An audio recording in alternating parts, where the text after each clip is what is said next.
warahmatullahi wabarakatuh. Video kali ini akan mempresentasikan hasil makalah dari kelompok 3 Mata Kuliah Bahasa Indonesia.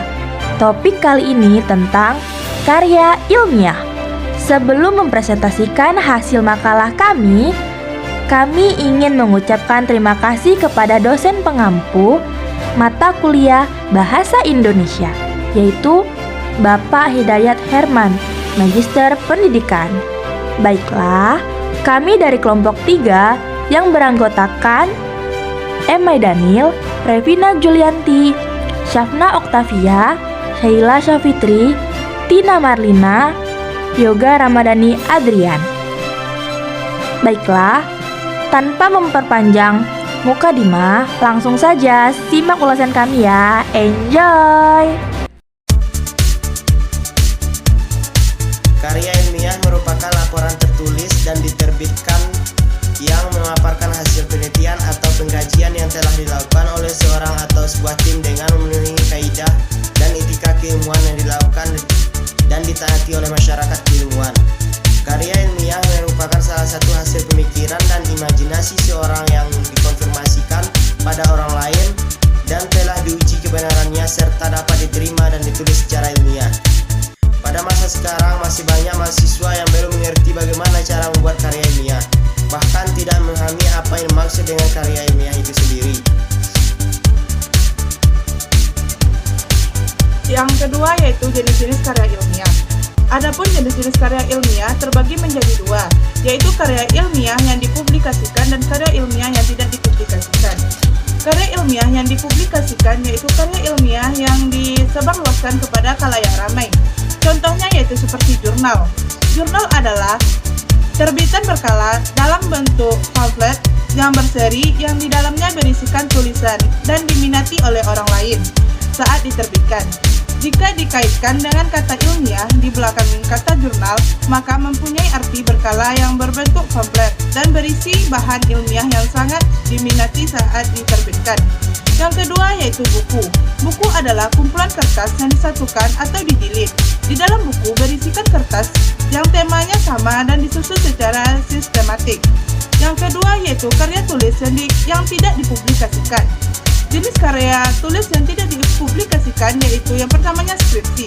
Skripsi adalah sebutan dari karya tulis ilmiah yang merupakan hasil penelitian di jenjang S1 atau sarjana. Yang kedua yaitu tesis. Tesis adalah sebutan dari karya ilmiah yang ditulis untuk menyelesaikan program studi pasca sarjana atau S2. Yang ketiga yaitu laporan penelitian. Laporan penelitian adalah sebuah laporan yang disajikan melalui tulisan yang berisi data penelitian, hasil dari penelitian dan kesimpulan penelitian. Agam 2012 menyatakan bahwa karya ilmiah ada dua jenis, yaitu berdasarkan sifatnya dan berdasarkan materinya. Yang pertama berdasarkan sifatnya. Berdasarkan sifatnya, terdapat 4 macam karya ilmiah, yaitu karya ilmiah non-teknis konkret, karya ilmiah teknis umum, karya ilmiah abstrak formal, dan karya ilmiah spesifik historis. Di antaranya non-teknis konkret. Ciri-cirinya informatif, bernada populer, tanpa definisi istilah-istilah yang spesifik dan sistematis, temanya spesifik dan konkret, tanpa ajakan emosional atau imajinatif. Bahasa figuratif hanya digunakan untuk menghangatkan masalah dan ditujukan bagi pembaca dengan pengetahuan ilmiah dasar. Selanjutnya terdapat teknis umum, mempunyai ciri-ciri seluruhnya informatif, kata-kata istilah teknis tanpa definisi, tidak mengejar keuntungan pribadi, tidak bersifat penilaian, namun meletakkan masalah secara umum, konkret, dengan susunan dan nada yang normal. Tidak ada ajakan emosional dan ditujukan kepada pembaca berpengetahuan teknis. Selanjutnya berdasarkan materi. Berdasarkan materi dan cara yang digunakan, karya ilmiah dapat dibedakan dalam beberapa kategori.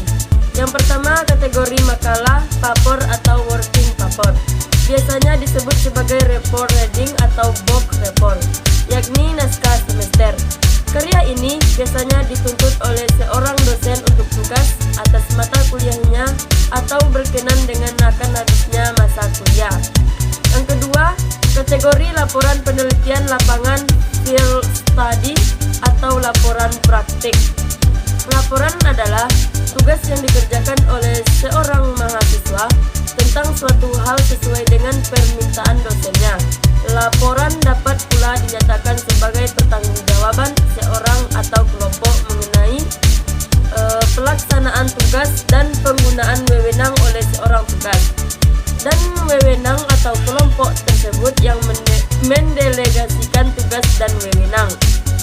Yang ketiga, kategori skripsi didefinisikan sebagai karya tulis yang disusun oleh seorang mahasiswa berdasarkan hasil penelitian yang memenuhi syarat-syarat ilmiah dan digunakan sebagai salah satu syarat untuk memperoleh gelar sarjana strata 1. Selanjutnya, tesis. Tesis adalah karya ilmiah yang ditulis mahasiswa program magister berdasarkan hasil penelitian yang memenuhi syarat-syarat ilmiah. Tesis merupakan salah satu syarat untuk memperoleh gelar magister. Yang kelima, kategori disertasi. Disertasi adalah karya ilmiah yang ditulis oleh mahasiswa calon doktor atau strata 3 yang sering disebut promerendas dan